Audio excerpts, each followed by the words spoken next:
Hello' everyone, আজি জলকীয়াৰ আচাৰ কৰিবলৈ লৈছোঁ। ভণ্টিয়ে বহুতখিনি জলকীয়া দি পঠিয়ালে।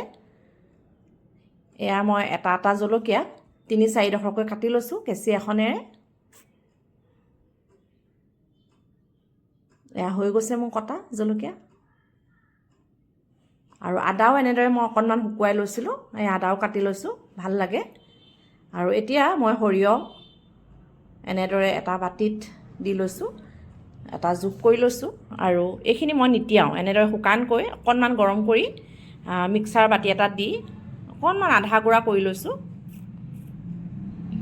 এতিয়া এখন কেৰাহীত তেল অকণমান গৰম কৰি তাতে এতিয়া মই পাঁচফোৰণ দি দিছোঁ। অকণমান লৰাই দিছোঁ। জুইৰ ষ্টিমটো মন কৰিব, মই কমাই লৈছোঁ, কমাই ল'ব জুইৰ ষ্টিমটো। আৰু এতিয়া ইয়াতে সৰিয়হৰ গুড়িখিনি আকৌ মই ভালকৈ ভাজি লৈছোঁ ধুনীয়াকৈ।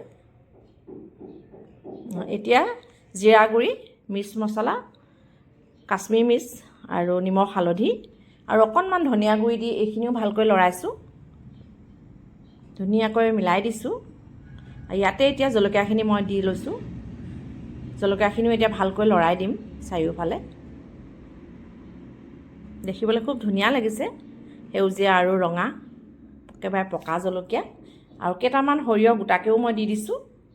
আৰু এয়া ভিনেগাৰ অলপ দি দিছোঁ, বহুদিন ভালে থাকে, বেয়া হৈ নাযায়। ভিনেগাৰ যদি নাথাকে আপোনালোকে নেমু চেপিও দিব পাৰে, নেমুৰ ৰসো ভিনেগাৰৰ নিচিনাই কাম কৰে। এয়া হৈ গৈছে, মই এটা জাৰত ভৰাই লৈছোঁ, চিচাৰৰ জাৰত।